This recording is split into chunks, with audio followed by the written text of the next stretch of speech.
Innal hamdalillah nahmaduhu wa nasta'inuhu wa nastahdihi wa nastaghfiruh wa na'udzu billahi min shururi anfusina wa min sayyiati a'malina. Man yahdihillahu fala mudilla lahu wa man yudlil fala hadiya lahu. Asyhadu an la ilaha illallah wahdahu la syarika lahu wa asyhadu anna Muhammadan abduhu wa rasuluh. Allahumma salli wa sallim wa barik ala sayyidina Muhammadin wa ala alihi wa ashabihi. Amma ba'd. Faya ibadallah, usikum wa iyaya bitaqwallahi wa ta'atihi la'allakum tuflihun. A'udzu billahi minasy syaithanir rajim. Bismillahirrahmanirrahim. Wa hadza kitabun anzalnahu mubarak fattabi'uhu wattaquhu la'allakum turhamun. Sadaqallahul azim. Wallahu a'lamu bimuradihi bidzalik. Ma'asyiral mu'minina wa jumratal muslimin, jemaah Jum'ah rahimakumullah.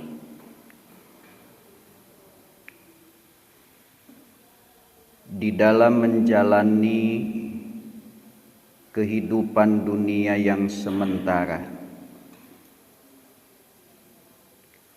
banyak hal dan banyak misteri kehidupan yang mesti kita ketahui. Kenapa demikian? Allah Subhanahu wa ta'ala telah menciptakan manusia, di mana di antara watak tabiat atau fitrah manusia tidak ada manusia yang mengharapkan kerugian, tidak ada manusia yang mengharapkan kebinasaan dan kehancuran. Sebodoh apapun manusia, pasti di dalam menjalani kehidupan ini mereka mencita-citakan keberuntungan, mengharapkan keberuntungan dan mengharapkan kebahagiaan. Dan ternyata di dalam kehidupan dunia yang sementara, di mana segala-galanya hanya merupakan permainan dan senda gurau, di dalam dunia yang hanya permainan, di dalam menjalani kehidupan dunia yang hanya senda gurau ini, tidak ada manusia yang mengharapkan kerugian dan kebinasaan.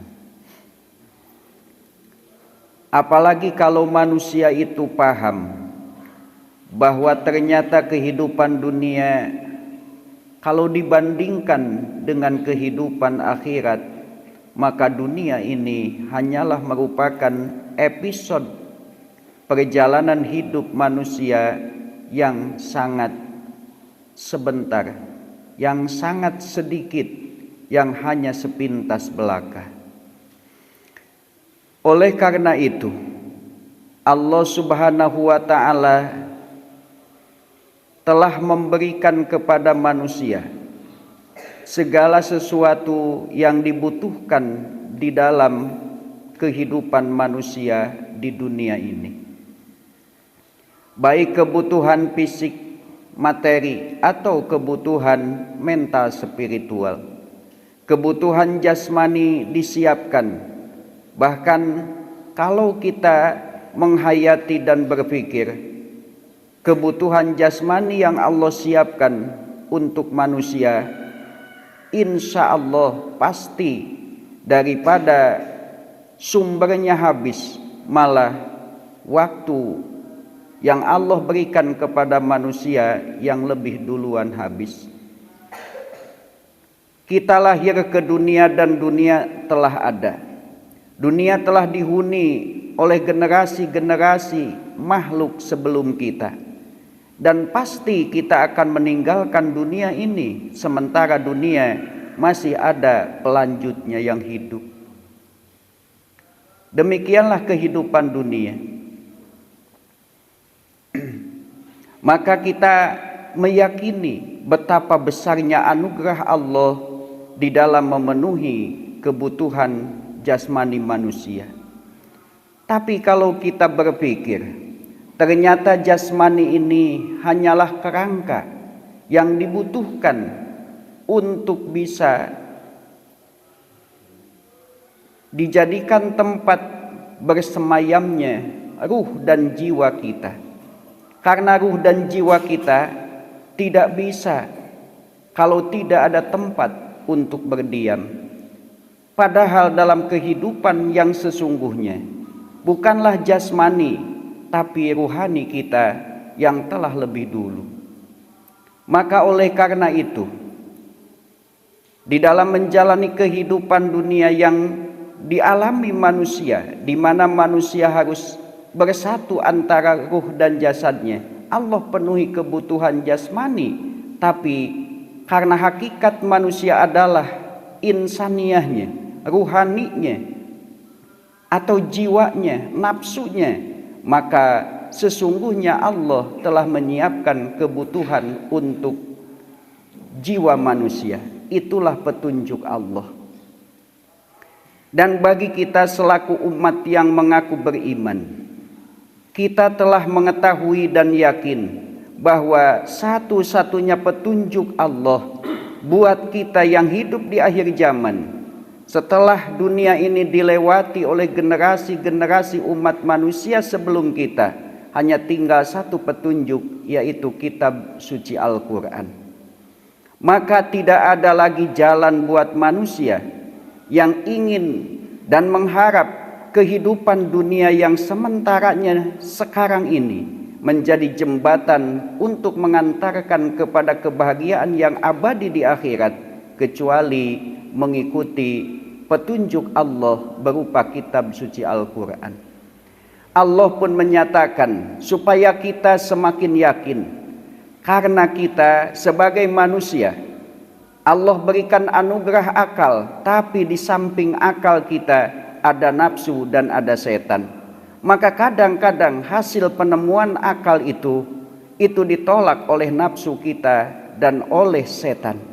Maka Allah tegaskan demi untuk memperkuat keyakinan hasil berpikir akal, sehingga akal berpegang teguh kepada keyakinan itu. Allah berfirman, wa hadza kitabun anzalnahu mubarak. Dan kitab suci Al-Quran ini adalah satu kitab di antara kitab-kitab yang diturunkan Allah. Anzalna, kami telah menurunkannya. Allah telah menurunkannya. Ini satu catatan dari Allah. Karena di antara manusia, khususnya dulu di masa Rasul, orang-orang musyrikin Mekah ketika Rasulullah menyampaikan Al-Quran, mereka menuduh bahwa Al-Quran itu adalah buatan Muhammad, bahwa Al-Quran itu hanya dibikin-bikin oleh Nabi karena Nabi ingin disebut sebagai utusan Allah. Maka Allah nyatakan, wa hadza kitabun anjalnahu, kami yang telah menurunkan kitab ini. Jadi Al-Quran bukan buatan Nabi, bukanlah ucapan Jibril, tapi Nabi hanya menerima dan Jibril hanya pelantara yang mengantarkan kitab itu dari sisi Allah kepada Nabi kita Muhammad. Mubarakun, kemudian Allah memberi catatan kedua. Al-Quran yang diturunkan oleh Allah melalui pelantaraan malaikat Jibril yang disampaikan kepada hambanya yang dipilih Allah, yaitu Nabi Muhammad SAW, mubarak.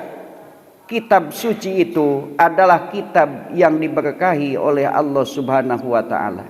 Tidak ada satu huruf tulisan dalam kitab itu kecuali huruf itu mengandung berkah. Maka siapapun yang menghinakan satu huruf Al-Quran, kalau dia mengaku beriman tapi dia menyepelekan satu huruf saja, sekalipun huruf itu ditulis oleh kita sendiri, tapi huruf itu adalah huruf yang menjadi simbol dari firman Allah, maka yakinlah bahwa orang itu telah murtad, telah putus keislamannya karena menghina hanya dengan satu huruf saja. Apalagi kalau menghina satu kalimat, menghina satu ayat, atau menghina seluruhnya. Itulah Al-Quran. Al-Quran diberkahi. Kalimat-kalimatnya mengandung berkah, tulisannya mengandung berkah, apalagi isi kandungannya pasti membawa keberkahan.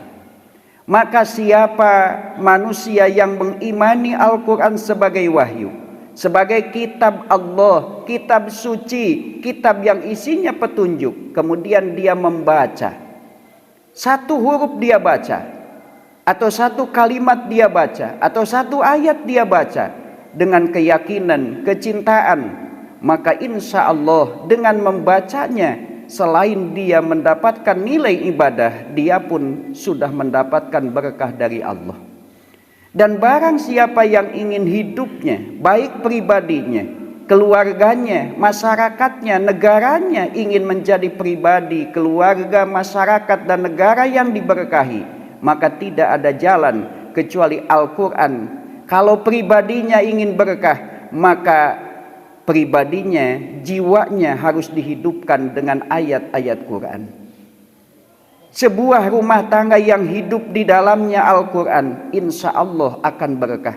Masyarakat yang dimana dalam menjalani kehidupannya dihidupkan ruhnya, dihidupkan aktivitasnya dengan ruh Al-Quran, insya Allah masyarakat itu berkah. Dan apabila negara ingin menjadi negara yang berkah, maka tidak ada lagi kecuali negara itu harus menghidupkan Al-Quran, hidupkan bacaannya, hidupkan kajiannya, hidupkan pengamalannya, hidupkan dakwah untuk menegakkan isi kandungannya. Insya Allah siapapun, keluarga manapun, masyarakat manapun, negara bahkan dunia manapun, kalau dia menghidupkan ayat-ayat Allah atau dihidupkan seluruh isinya dengan ayat-ayat Allah, ada ayat di dalam dirinya, ada ayat dalam kehidupan keluarganya, hiduplah ayat-ayat Allah dalam kehidupan masyarakatnya, dan negaranya dibangun dengan ruh ayat-ayat Allah. Insya Allah semua itu akan diberkahi oleh Allah. Allah Subhanahu wa Ta'ala setelah menjelaskan bagian-bagian penting atau sifat-sifat keistimewaan Quran, kemudian Allah memberikan petunjuk, fattabi'uhu wattaqu la'allakum turhamun. Fattabi'u, maka kalian harus mengikuti kitab itu. Wattaqu, dan kalian harus bertakwa. dengan menjalankan seluruh perintah yang ada di dalam kitab itu, menjauhi semua larangan yang tercantum dalam kitab itu, maka Allah jamin la'allakum turhamun, pasti kalian akan mendapatkan rahmat dari Allah Subhanahu wa taala. Rahmat adalah kebalikan daripada laknat. Iblis dan setan adalah makhluk yang dilaknat dan dikutuk. Maka tinggal diri kita bertanya, apakah kita ingin seperti setan atau kita tidak mau seperti setan? Kalau kita ingin seperti setan, maka mudah caranya, tinggalkan kitab suci Quran, maka pasti hidup kita akan dilaknat oleh Allah. Tapi kalau kita tidak mau dilaknat, maka janganlah diri kita terpisah jiwa kita daripada ayat-ayat Allah Subhanahu wa taala. Hidupkan jiwa kita dengan ayat Allah, hidupkan keluarga kita dengan ayat Allah, hidupkan masyarakat dan negara kita, maka insya Allah berkah dan rahmat akan kita raih, baik di dunia, terutama nanti dalam kehidupan yang abadi di akhirat. Mudah-mudahan Allah membuka pintu hati kita, menjadi manusia-manusia yang dicurahkan di dalam jiwanya oleh Allah hidayah untuk menerima kitab suci sebagai pedoman hidup, dan kita mudah-mudahan diberikan kekuatan untuk menjalankan segala tuntunan Allah dalam kitab sucinya, sehingga kita menjadi manusia hamba Allah yang mendapatkan berkah dan rahmat baik dalam kehidupan dunia yang sementara, dan terutama mudah-mudahan kita mendapatkan rahmat dalam kehidupan yang abadi nanti di akhirat. Barakallahu li wa lakum bil ayati wa dzikril hakim, wa taqabbalallahu minna wa minkum tilawatahu innahu was-sami'ul alim.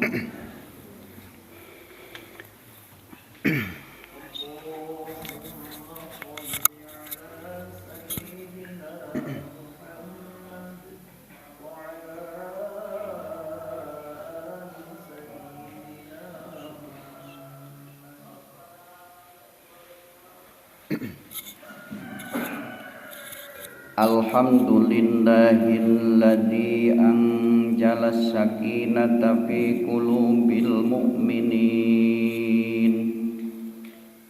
Asyhadu an la ilaha illallahul malikul haqqul mubin.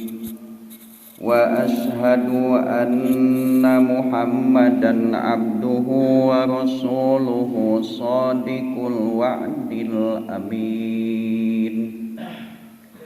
Allahumma salli ala sayyidina Muhammadin wa ala alihi wa sahbihi ajma'in.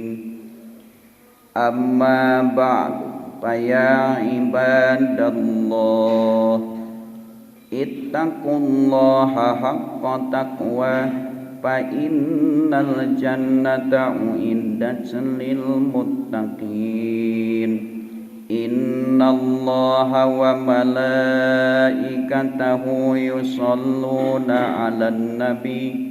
Ya ayyuhalladzina amanu sallu alaihi wa sallimu taslima. Allahumma salli ala sayyidina wa habibina wa syafi'ina wa maulana Muhammad wa sallim wa radiyallahu tabaraka wa ta'ala an kulli sahabati rasulillahi ajma'in. Allahumma ighfir lil mu'minina wal mu'minat wal muslimina wal muslimat al ahya'i minhum wal amwat. Rabbana 'alaika tawakkalna wa ilaika anabna wa ilaikal masir. Rabbana la taj'alna fitnatan lil ladzina kafaru waghfir lana Rabbana innaka antal azizul hakim. Rabbana afrigh 'alaina sabran wa tsabbit aqdamana wansurna 'alal qaumil kafirin. Rabbana atmim lana nurana waghfir lana innaka 'ala kulli syai'in qadir. Subhana rabbina rabbil izzati amma yasifun wa salamun 'alal mursalin walhamdulillahi rabbil alamin. Ibadallah, innallaha ya'muru bil 'adli wal ihsan wa ita'i dzil qurba wa yanha 'anil fahsya'i wal munkari wal baghi ya'idukum la'allakum tadhakkarun. Wa la dzikrullahi akbar. Astaghfirullah li wa lakum.